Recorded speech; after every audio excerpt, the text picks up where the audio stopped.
E aí, galera, meu nome é Gustavo e sejam bem-vindos ao meu canal. Nesse vídeo nós vamos continuar a falar sobre o tema qualidade. E dessa vez veremos três ferramentas, três ferramentas de uma vez só, pois não faz sentido conversarmos isoladamente sobre cada uma delas.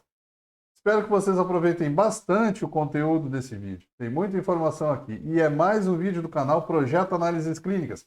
Peço a vocês que se inscrevam no canal, deixem um like e ativem o sininho para mais notificações. Façam seus comentários, isso é fundamental para o crescimento e melhorias do conteúdo. Então, sem enrolação, bora pro vídeo!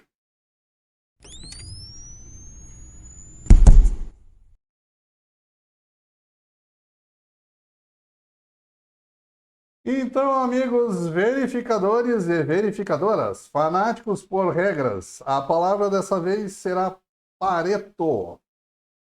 Embora o enfoque desse vídeo é o diagrama de Pareto, nós não podemos deixar de falar também de outras duas ferramentas que são completamente íntimas ao diagrama de Pareto, que é a folha de verificação e a estratificação. Tá? A gente pode trabalhar com Pareto isolado, pode, mas a gente precisa ter dados para poder gerar um diagrama de Pareto e saber onde a gente vai começar a agir. E para que a gente possa ter esses dados, a gente precisa de folhas de verificação. E as folhas de verificação depois têm que ser organizadas, estratificadas. Então, por isso que eu comentei lá no início que não fazia sentido, de repente, fazer um vídeo só sobre folhas de verificação, um só sobre estratificação e um só sobre Pareto. Né? Já vão ver todos eles ao mesmo tempo. Então, a gente viu anteriormente o brainstorming, né, no qual a gente gerava ideias, né, criava ideias para resolver problemas. A folha de verificação, de uma certa forma, também está associada ou aliada ao brainstorming. Né? Ela vai ser trabalhada, as ideias vão ser trabalhadas quando a gente começar a organizar elas. Né?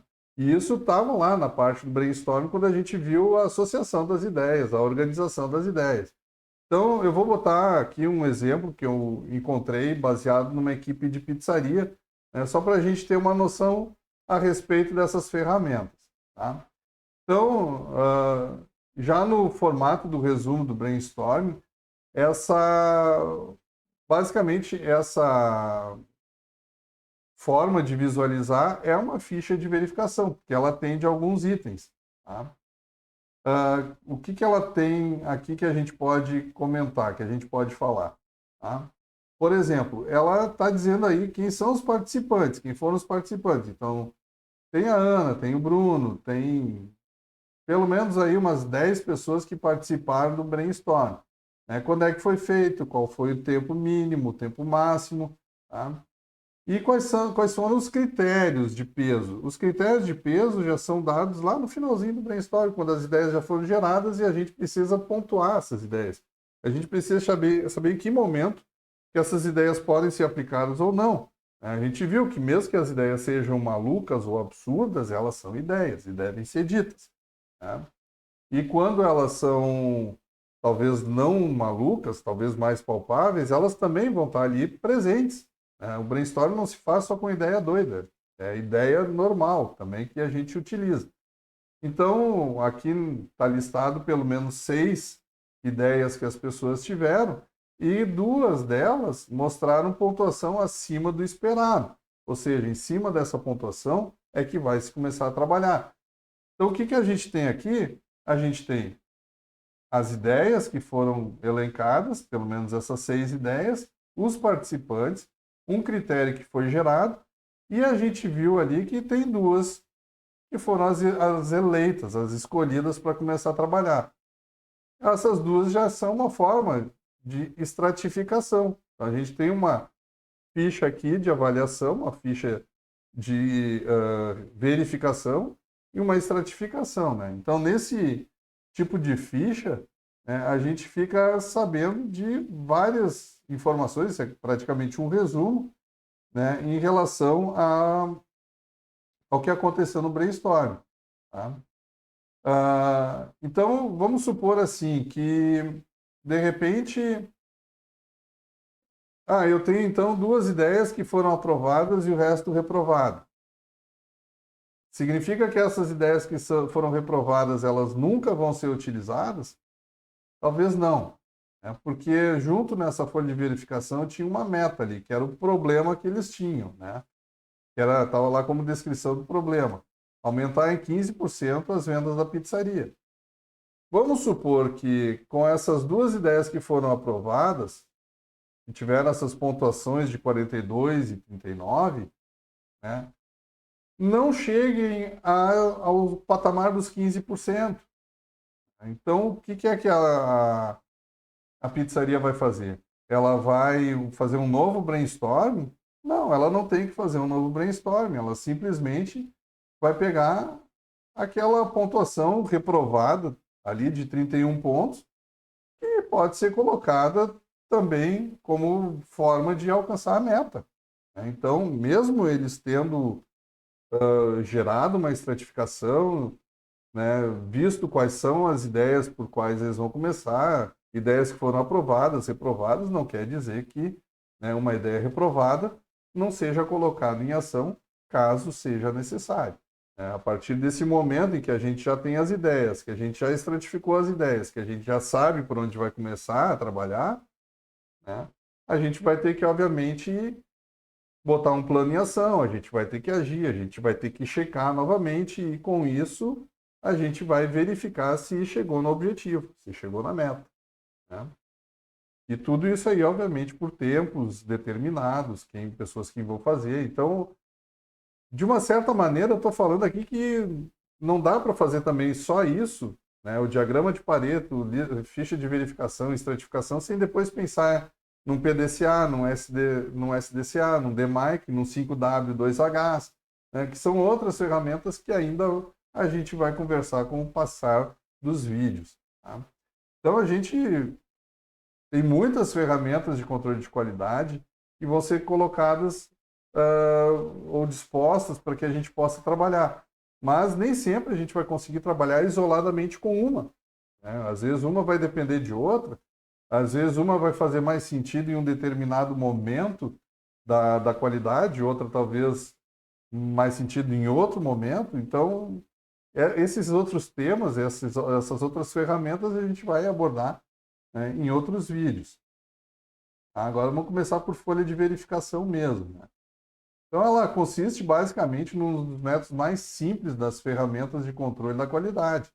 São tabelas, planilhas simples, que são usadas basicamente para facilitar a coleta dos dados, né? E o uso das folhas de verificação economiza muito tempo, elimina muito trabalho, né, até em repetição de números e repetição de itens também. Basicamente são formulários planejados, né, nos quais os dados que são coletados, né, são preenchidos de forma fácil e os itens, né, registrados podem ser verificados também em qualquer momento ou qualquer necessidade, né.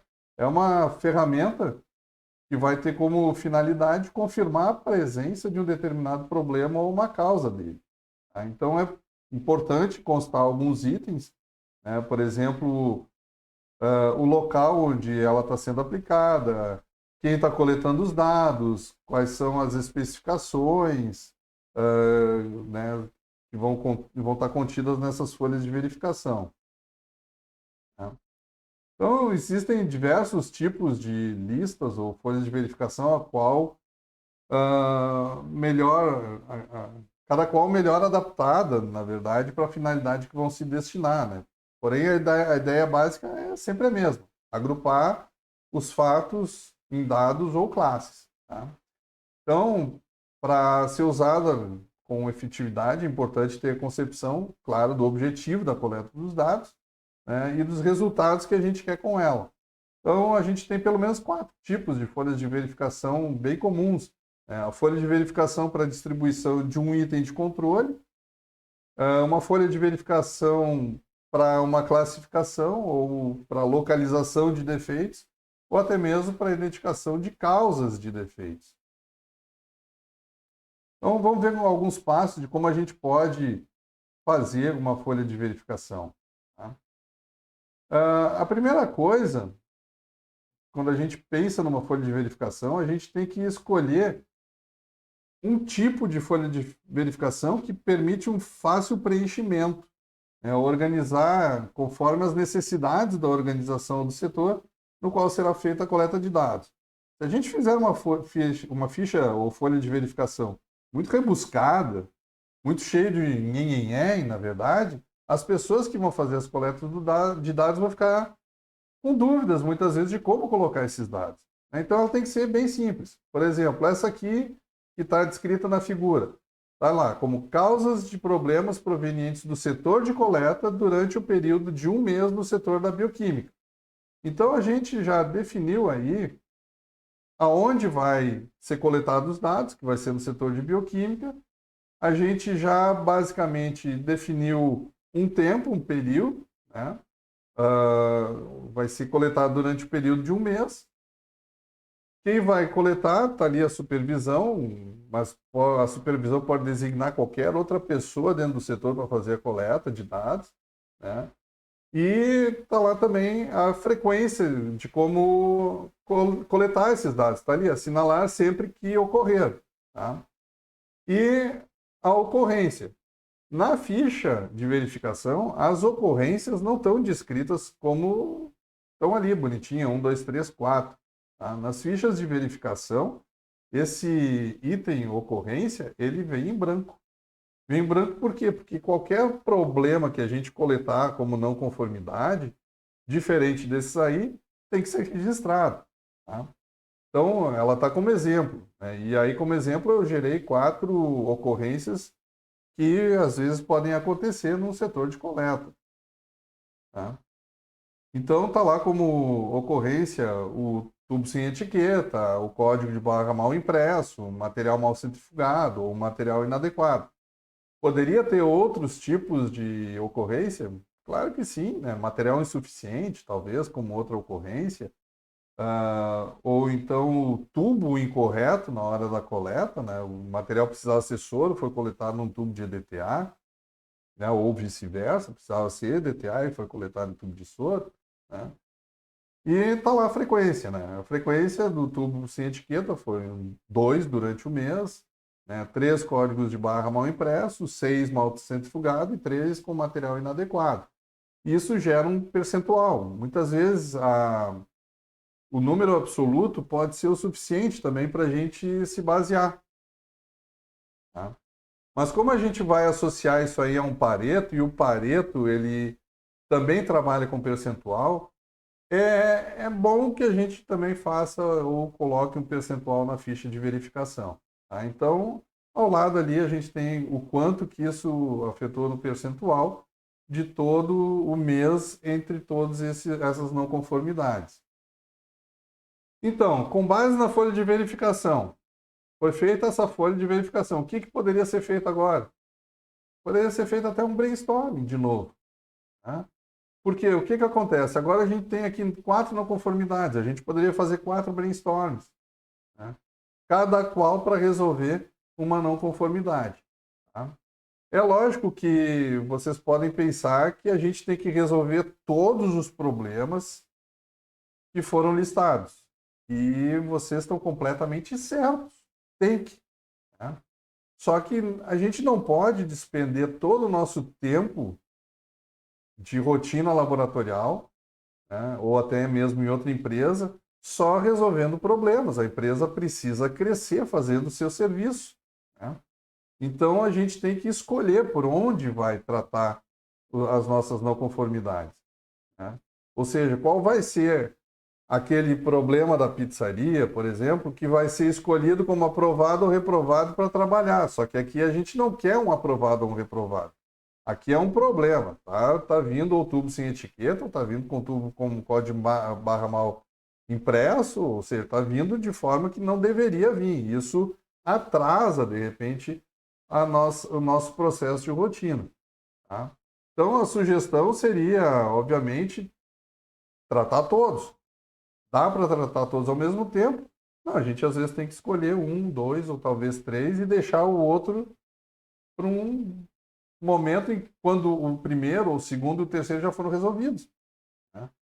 E aí a gente entra naquela ideia do Pareto, que eu ainda não vou colocar nesse momento, que é se eu resolver um problema grande agora, todos os outros são pequenos. Mas o próximo pequeno vai se tornar um problema grande, né? A gente vai ter essa noção, ou vai ver isso um pouquinho melhor depois. Então, o que que a gente poderia sugerir, né, obviamente, para tentar tratar esses problemas, essas não conformidades? Talvez fosse um treinamento pessoal, uma nova calibração de centrífuga, né, um tempo de espera maior para fazer retração de coágulo e, de repente, o material vai se centrifugar de forma mais adequada. Ou seja, seria talvez fazer um brainstorm para cada um dessas não conformidades e a gente, então, achar um novo, né? Fazer uma nova lista ou ficha de verificação para começar a estratificar agora item por item, tá? Mas vamos pensar que a gente só tem essas 4 não conformidades e que é fácil trabalhar com elas, porque é um único setor sofrendo um problema, teoricamente, né? E que a grande parte é simples de resolver. No próximo passo, a gente faria a estratificação. A estratificação é basicamente a divisão de um grupo em vários subgrupos. De novo, eu vou citar aquele 6Ms, né? Máquina, material, mão de obra, métodos, medidas, meio ambiente, né? Que são fatores naturais, por exemplo, da estratificação. E também pode usar outras ferramentas, mas basicamente, né, essa seria uma forma da gente começar a subdividir, né? Então, é uma forma de enxergar uma situação de um ângulo um pouquinho diferente, né? Tentando identificar diversas partes ou subgrupos dentro de um grupo maior. Então, a gente pode, de repente, talvez até usar a mão de outra ferramenta, que vai ser provavelmente do próximo vídeo, que é o diagrama de Ishikawa, né? O diagrama de causa e efeito. Na folha de verificação do exemplo anterior, né, a gente poderia fazer a estratificação da seguinte forma, né? Ali vocês estão vendo basicamente que o tubo sem etiqueta está estratificado em MO, mão de obra, né? Por que mão de obra? Porque não tem uma etiquetadora que vai colar a etiqueta no tubo de ensaio, né? Isso foi feito por alguém. Então, se o tubo veio sem etiqueta, provavelmente essa pessoa não viu que faltou etiqueta e não colocou, né? Então, isso foi relacionado à mão de obra. A impressora com problema pode estar em 2 outros subgrupos, né? O de máquina, que é a impressora que está falhando em algum lugar, né? E o analista, que não viu a integridade do código de barra e mesmo assim colou no tubo, né, para que fosse liberado para o setor. O material mal centrifugado, também a mesma coisa, né? A centrífuga, de repente, está mal calibrado, o tempo de centrifugação não está ajustado, ou então a rotação não é aquela que diz no seu visor, né? E, ao mesmo tempo, também a mão de obra do indivíduo que tirou o tubo de dentro da centrífuga e viu que estava mal centrifugado e, mesmo assim, dispensou para o setor de bioquímica. Ou um material inadequado, né? Isso também é só mão de obra. Seria, pô, saiu da centrífuga e viu que estava hemolizado e o material, o exame que está lá para fazer é, por exemplo, potássio, né? Não tem como fazer um potássio hemolizado. Tudo bem que nem sempre o material, o pessoal da coleta tem que saber que uma hemólise vai interferir no potássio, né? Mas elas podem ter no próprio setor de triagem, que isso quase sempre está lá no setor de coleta e triagem junto, uma lista de exames que não podem ser feitos com hemólise. Pegou o tubo, olhou, está hemolizado. Ah, o que tem, né, no código de barra dizendo o exame que tem para fazer? Pô, tem um potássio aqui. Não vai dar para mandar para o setor, porque vai voltar, né? Então, isso basicamente está lá na mão de obra, talvez um treinamento. Então, logo, né, a estratificação é um processo que vai consistir em separar os dados levantados de maneira significativa para análise e, a partir do levantamento, em grupos pré-estabelecidos na folha de verificação. Essa ferramenta da qualidade, a estratificação, ela tem importância também por servir como base para originar outras ferramentas, até como o histograma, né? Um diagrama de dispersão, correlação, ou o diagrama de Pareto, que é o que a gente vai começar a ver agora. O diagrama de Pareto foi criado por Vilfredo Pareto, um economista italiano, mas a partir de adaptações feitas por Juran, considerado um dos gurus da qualidade, que ele adequou o contexto a uma ferramenta de qualidade, né? Então, o diagrama de Pareto tem como princípio da regra 80-20. O que significa isso? Significa que implica dizer que 80% dos problemas ou consequências são originados em 20% das fontes ou causas. Esse diagrama é uma das ferramentas mais utilizadas no controle de qualidade devido à relação que ela tem com a estatística. A ferramenta ela permite que haja uma identificação dos problemas mais frequentes para que se definam prioridades sobre quais os problemas devam ser combatidos. De modo geral, a ferramenta é usada para verificar quais causas combinadas representam uma curva mais acentuada que mostra quais são os maiores problemas para o processo estudado. Então, para exemplo, né, usando a folha de verificação que a gente já tinha gerado em algum momento anterior, né, o diagrama de Pareto seria basicamente essa figura aqui ao lado, tá? Em que a gente vai ter, num dos eixos, uma estratificação em porcentagem. Nesse eixo aqui, a estratificação em porcentagem, eu espero que de repente vai dar certo, o mouse aparecendo aí, tá?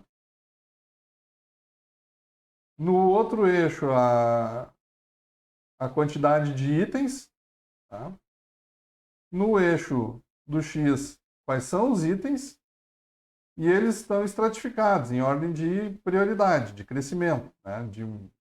Esse diagrama, então, é composto por gráficos de barra que representam a quantidade dos problemas gerados e a ordem decrescente, né, que vai facilitar a identificação dos problemas de acordo com a sua relevância, indicando um percentual de participação de cada aspecto referente ao seu total.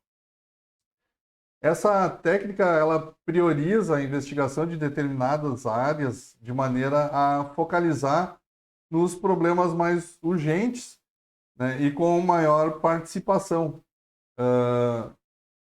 Ao desenvolver um diagrama de Pareto, após a folha de verificação e a estratificação dos dados, a gente observa, nesse caso aí, que as duas primeiras não conformidades, elas representam 64% dos problemas.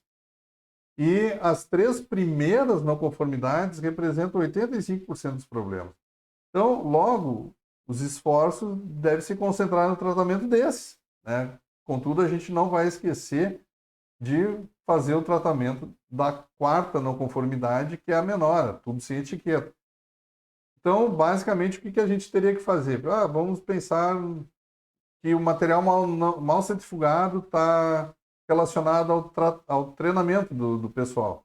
Bom, então vamos dar um treinamento, vamos ver como é que está a manutenção da centrífuga, se ela precisa ser recalibrada, né, se a velocidade dela realmente é a velocidade que condiz, né, e talvez tratando essa não conformidade, quando a gente for fazer uma nova verificação no próximo mês, pode ser que até o código de barra mal impresso, o material inadequado já tenha caído a sua frequência. E talvez o tubo sem etiqueta já nem apareça mais. E aí a gente só precisa trabalhar mais duas não conformidades. Então vocês entendem qual é o poder desse diagrama de Pareto? Ele vai realmente dizer, age nesse primeiro ponto, que com um pouco de esforço, vocês vão conseguir resolver quase todos os outros problemas, às vezes por consequência de resolver o primeiro. Então, finalizando, sem um padrão, não há base lógica para tomar uma decisão ou agir. Frase do Juran. Gente, eu vou ficando por aqui. Não se esqueçam de se inscrever no canal, deixa aquele like bacanérrimo para encher meu coração de alegria. Fiquem com Deus, permaneçam bem, permaneçam seguros e até o próximo vídeo.